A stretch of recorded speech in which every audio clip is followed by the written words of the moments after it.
terorisme di Indonesia semakin hari semakin berkembang. Bahkan dalam strateginya melibatkan wanita. Seperti pada kasus sebelumnya, yaitu penyerangan Wakapolres di Karanganyar dan juga penyerangan mantan Menko Polhukam kita Bapak Wiranto.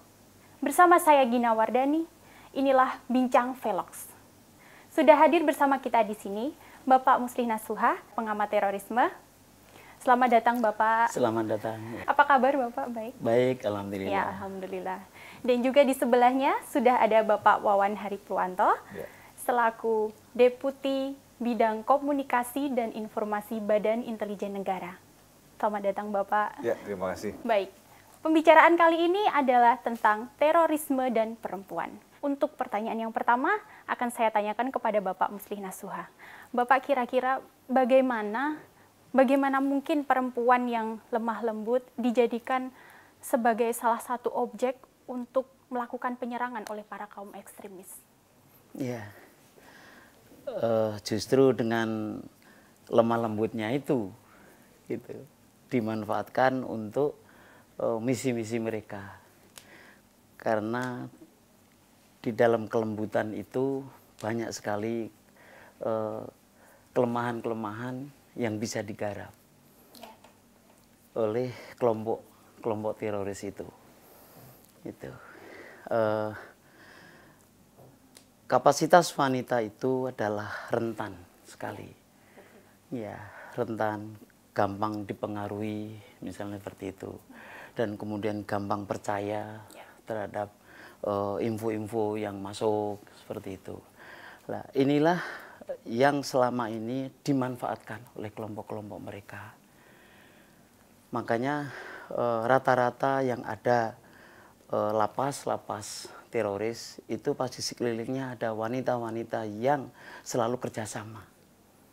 Itu misalnya membaur dengan pengunjung, mereka ikut ketemu dan disitulah dia desain apa yang bisa dilakukan di luar dalam rangka untuk memberikan pengaruh terhadap masyarakat di bidang misi-misinya mereka.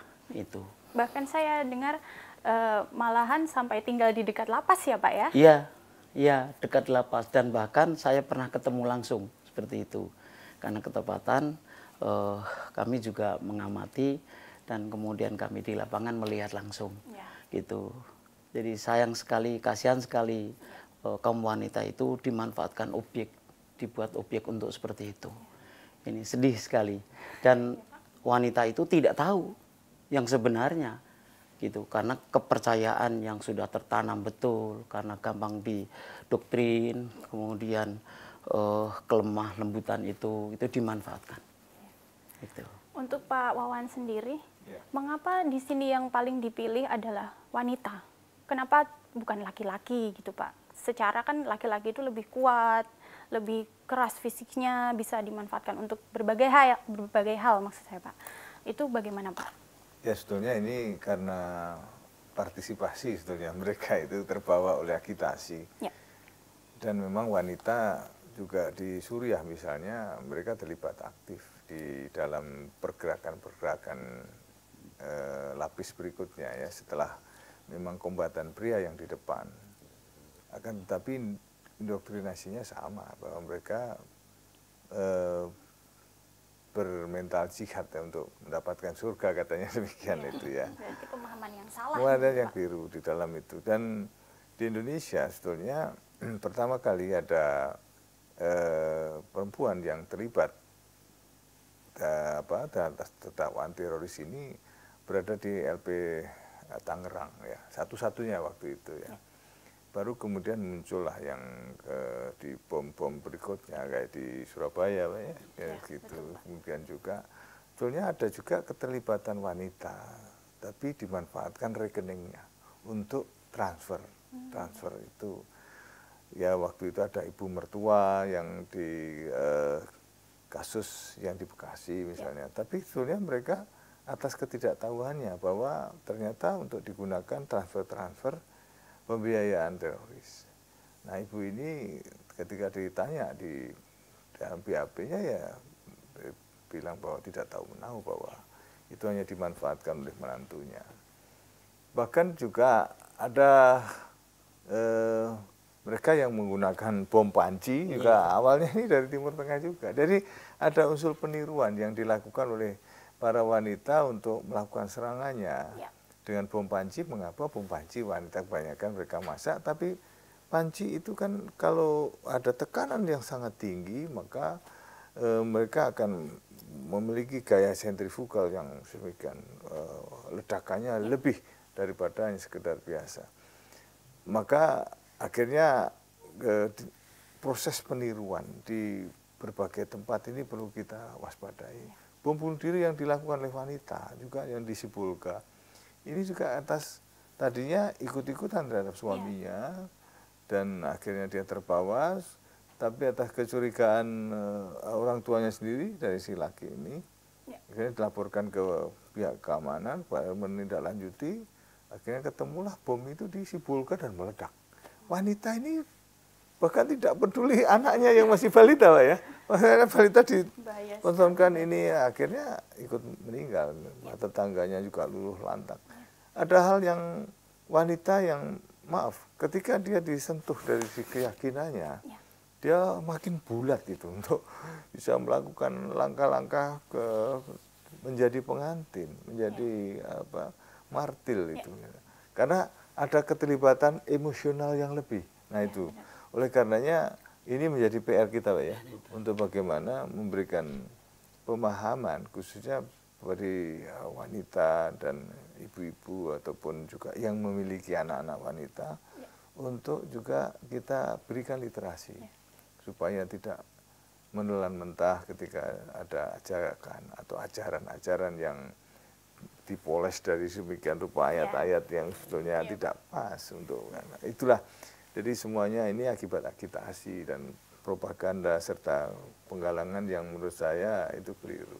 Gitu. Artinya di sini peran keluarga juga sangat besar ya Pak, baik keterlibatannya di dalam strategi itu terorisme sendiri maupun keterlibatan dalam pencegahan wanita itu bisa direkrut oleh para kaum ekstremis. Betul. Kalau menurut Bapak sendiri, Bapak Muslih Nasuhani, bagaimana sih caranya agar seorang wanita ini tidak mudah untuk direkrut oleh kaum ekstremis? Dari sisi keluarga harus seperti apa keluarga itu menyikapinya? Begitu. Iya. Untuk komunikasi harus diputus, harus ada pembinaan khusus itu. Karena memang kalau masuk di wilayah keluarga memang sulit untuk dipisah. Karena memang mereka sudah menyatu antara ibu, anak, suami, kira-kira seperti itu. Itu sulit untuk dipisah. Tapi kenyataannya, tapi memang upaya-upaya harus dipisah, gitu. Contohnya misalnya ketika pembinaan-pembinaan di lapas itu misalnya, yang suaminya ada di dalam lapas, kemudian istrinya di luar, itu istrinya itu juga masih komunikasi. Agar supaya tetap informasi terputus, ya jangan sampai istrinya itu diberikan kesempatan untuk sering masuk ke dalam. Kalau sering masuk ke dalam berarti terus akan kesinambungan. Ini yang sering terjadi. Bahkan anak-anaknya terus ikut diajak untuk bisa komunikasi sampai menjadi generasinya berikutnya. Gitu. Ini BNPT juga diantaranya berupaya untuk itu. Gitu. Jadi kalau toh misalnya pembinaan-pembinaan itu dipisah, gitu. Walaupun dua-duanya akan ada pembinaan khusus untuk istrinya, juga pembinaan untuk khusus suaminya seperti itu. Jadi misalnya juga termasuk ketemuannya di lapas ini dibatasi seperti itu. Berarti artinya dari keluarga sendiri harus memang tegas. Tegas. Lalu bagaimana dengan keluarga yang seperti memiliki pemahaman yang salah juga dan akhirnya malah mendukung? Itu harus gimana ya Pak? Apa harus ada orang lain, pihak lain yang harus mengingatkan atau harus bagaimana? Atau mungkin perannya pemerintah begitu harus bagaimana? Iya, pemerintah tetap berupaya untuk itu. Kemudian orang lain itu pasti. Makanya kita harus melibatkan seluruh komponen bangsa ini. Gitu. Komponen bangsa dilibatkan. Nggak bisa ini hanya milik BNPT sendiri, milik BIN aja. Nggak bisa. Gitu. Tepat baru milik bangsa ini. Dan itu saya juga pernah mengabdi di sana, Mbak Ina, bahwa awal-awal seperti itu kita sangat kurang tenaga ini sangat kurang, maka kita harus melibatkan. Sekarang ini sudah enak sekali, artinya seluruh komponen bangsa sudah mulai menyatu sama-sama melawan radikal terorisme itu. Itu sekarang. Nah, berbagai cara ini sudah dilakukan. Ya. Gitu. Supaya dari kaum wanita terutama ini adalah tidak terus komunikasi banyak dengan si laki-laki sehingga kita bisa memutus mata rantai itu. Gitu. Misalnya wanita-wanitanya diusahakan, misalnya diupayakan bisa melaksanakan kegiatan-kegiatan yang bisa untuk menghidupi mereka. Nah, iya. Gitu. Nah, ini memutus mata rantai itu.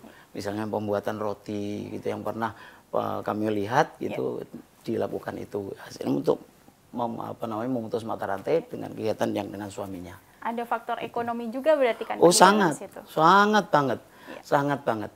Jadi seperti yang pernah dilakukan oleh BNPT itu, misalnya yang pernah saya lihat pembinaan pembuatan roti terbaik, hasil dari kelompok ibu-ibu istrinya teroris itu adalah kemudian disetorkan ke toko roti yang lebih bagus. Kemudian juga dikasih pembinaan untuk kegiatan-kegiatan sosial dan sebagainya, sehingga terputus itu komunikasi itu. Ya. Gitu. Ya. Untuk Pak Wawan ini, bagaimana sih caranya agar perempuan-perempuan di Indonesia ini tidak mudah tergalang oleh kelompok ekstremis? Usaha-usaha apa yang dilakukan oleh pemerintah untuk bisa menanggulangi hal-hal tersebut, Pak? Ya. Kalau upaya memang kita terus melakukan literasi ya. BIN sendiri juga melakukan patroli 24 jam untuk memantau apa yang berseliweran di dunia maya itu. Ya, benar, Pak. Langsung kita literasi. Jadi misalnya ada omongan yang keliru seperti itu, langsung kita masuki mereka. Oh ini salah, ini tidak benar, coba cross seperti ini. Bagi yang terus-menerus melakukan seperti itu, kita sampaikan juga ini ada undang-undangnya yang juga ada sanksinya, undang-undang ITE, kemudian pidana, kemudian aja juga undang-undang telekomunikasi. Kita sampaikan. Kadang mereka itu tidak ngerti ya, makanya perlu kita ingatkan. Nah kemudian bagi mereka yang masih tetap melanggar, ya pasti ada sanksinya. Setelah itu kita tentu bagi yang sudah pelanggaran-pelanggaran ada tindakan tersendiri. Tapi sebelum itu semua dilakukan, kita tidak henti-hentinya dengan penuh kesabaran untuk menyadarkan. Karena kita ingin mereka ada pembanding, artinya cek, recheck, dan cross-check. Tanyakan kepada ahlinya, tanyakan kepada para pemangku agama, guru-guru kita, yang supaya mereka ada cross-check. Sebab apa yang tersampaikan di situ banyak juga pemenggalan ayat-ayat, Pak ya. Ayat-ayat perang disampaikan di daerah damai. Ya beda, artinya membakar. Akhirnya ya, artinya begini, Indonesia ini adalah Darul Salam, medan damai. Itu bukan Darul Harb. Bukan diciptakan seperti itu. Banyak di antara saudara-saudara kita yang bukan wanita lebih mudah tersulut, apalagi dikasih gambar-gambar seolah-olah terjadi penyiksaan di sana, pembunuhan yang berantai, yang tidak berkemanusiaan. Padahal itu kamuflase. Banyak sekali mainan-mainan di media sosial yang bisa dimainkan. Nah ini semua harus tercerahkan oleh mereka. Sikap emosi yang mudah tersulut rupanya dimanfaatkan oleh mereka para agitator itu untuk membuat ibu atau wanita ini makin ada dendam, berdarah-darah. Tapi terlepas dari semuanya itu, rata-rata mereka yang sudah terpengaruh itu memang jauh dari keluarga, bahkan keluarga dimusuhi. Ya, itu memang diciptakan supaya membenci yang dianggap tidak menyatu dengan pemikirannya, meskipun itu seagama. Inilah dilema, bahkan ada ibu-ibu yang rela mengajak anak-anaknya untuk melakukan bom bunuh diri sampai anaknya itu semalaman menangis. Ini kasus Surabaya itu menangis terus.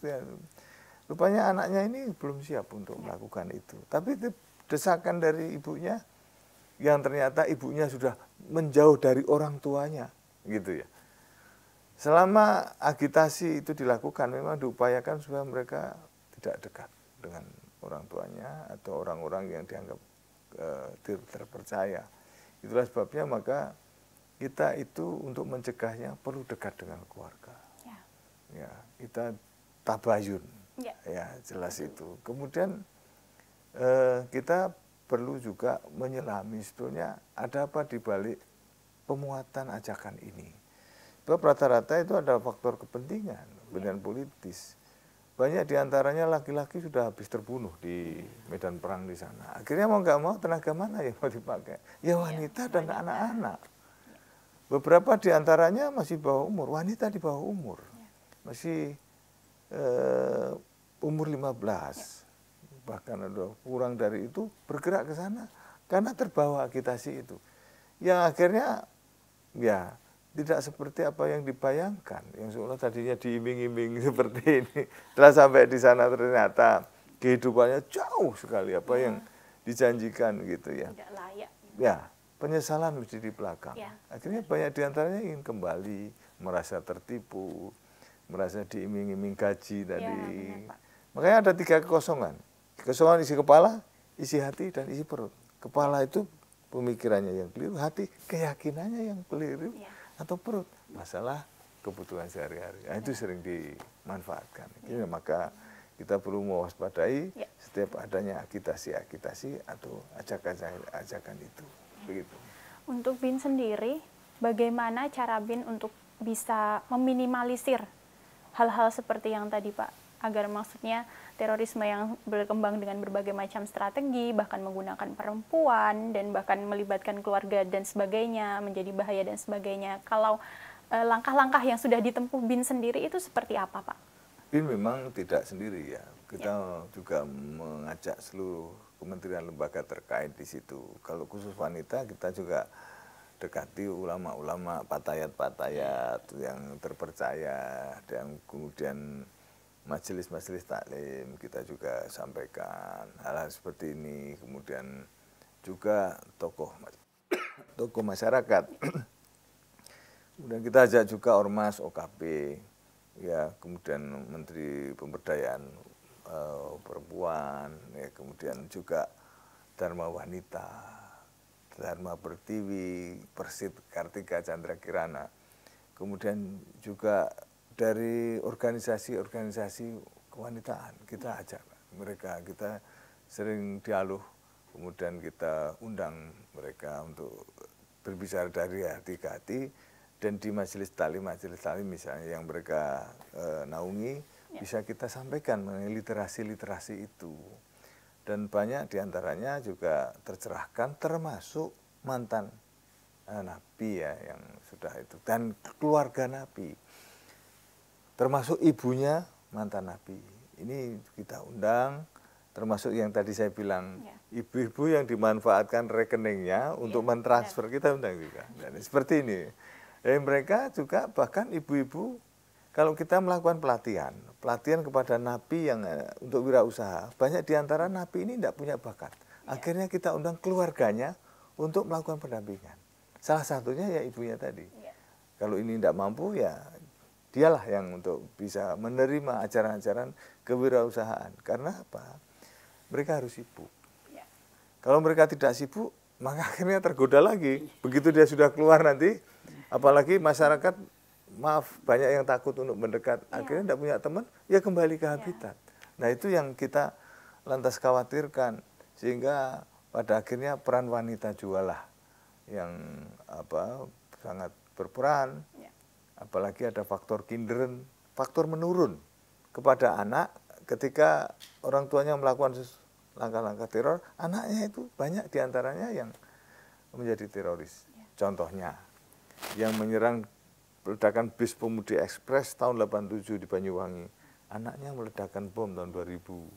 Terus anaknya yang menyerang Candi Borobudur, 2001 anaknya menyerang. Kemudian yang bacok Pak Matori Abdul Jalil, waktu itu Menteri Pertahanan, anaknya terlibat bom yang disimpan di hutan ke UI. Ya, itu seperti itu sih contoh aja. Kemudian anaknya Imam Samudra, juga Umar, juga terlibat bom perang di Suriah. Nah, ibu ini perlu memberitahu. Nak, nanti jangan seperti ini. Nak, jangan betul. Faktor perempuan inilah yang juga kita dorong untuk ikut meliterasi. Dan jumlah besar diantaranya mampu melakukan literasi itu. Meskipun ya tidak 100%, masih ada 1-2 yang lolos, karena memang rata-rata pengaruh suami. Pengaruh suaminya itu. Karena kedekatan, begitu juga wanita yang diajak ke Suriah rata-rata diajak serta itu oleh suaminya.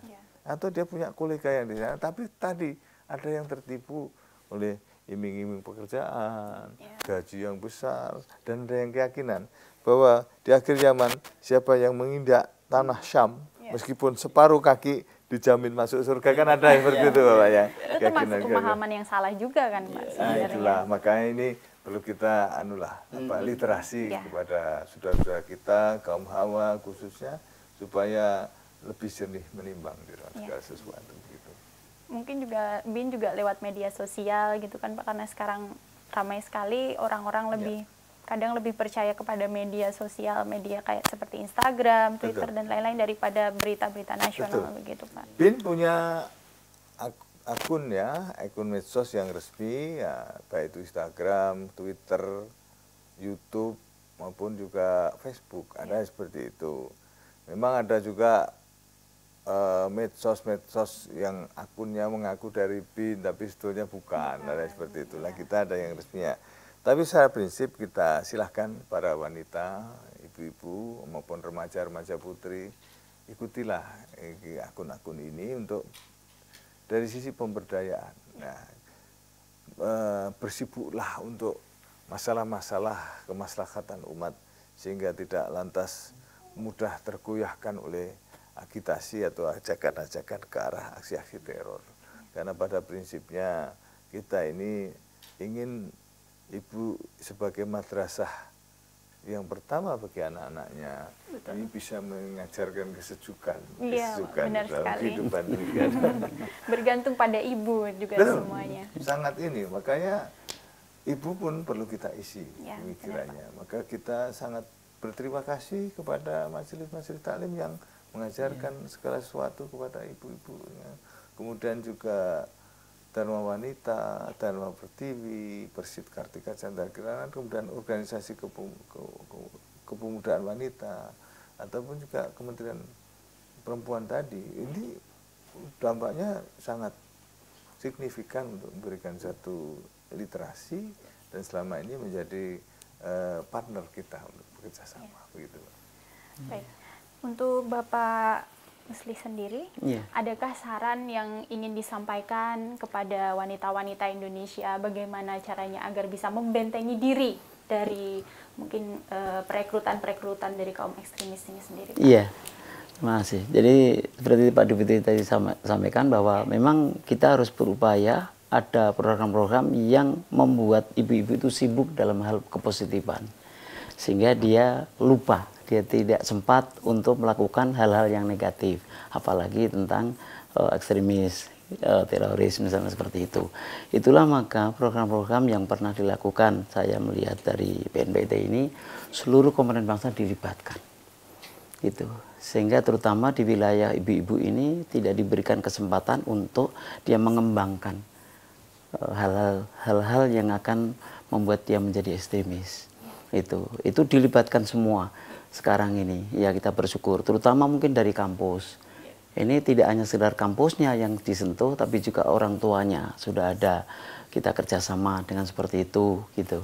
Nah, karena memang sumbernya dari rumah, kemudian dibawa ke kampus dan kampus dikembangkan, itu. Dan bahkan kampus-kampus terkemuka yang sudah seperti ini. Dan itu mayoritas wanita, anak-anak generasi penerus. Ini kalau dibiarkan sangat bahaya, gitu. Tapi saya melihat dari gerakan-gerakan BNPT, BIN, ini sudah ke sana semua, gitu. Makanya komunitas bangsa sudah terlibat dalam hal untuk penanggulangan ini semua, terutama ibu-ibu, gitu. Karena sangat strategis, ibu-ibu itu sangat strategis, gitu. Terutama dengan anak-anaknya yang masih muda-muda, yang masih hit-hitnya dia senang seperti itu, dan dia buka YouTube dan sebagainya. Kemudian dari pengaruh media itulah dia akan bisa mengembangkan terus komunitasnya. Ini yang saya lihatnya seperti itu. Dengan adanya kita putus hubungan seperti itu, maka bisa tereda di dalamnya, mungkin itu. Masih. Baik, untuk closing statement mungkin Pak Wawan ada tambahan yang akan disampaikan kepada masyarakat di luar sana, bukan hanya untuk wanita, tapi juga untuk secara umum, mungkin Pak. Ya, bagi kita sebagai bangsa besar, bangsa Indonesia, yang merupakan jumlah penduduk beragama Islam terbesar di dunia, maka kita ini harus memberikan suatu contoh dan teladan bahwa Indonesia itu tempat berseminya kedamaian, bukan berseminya teror.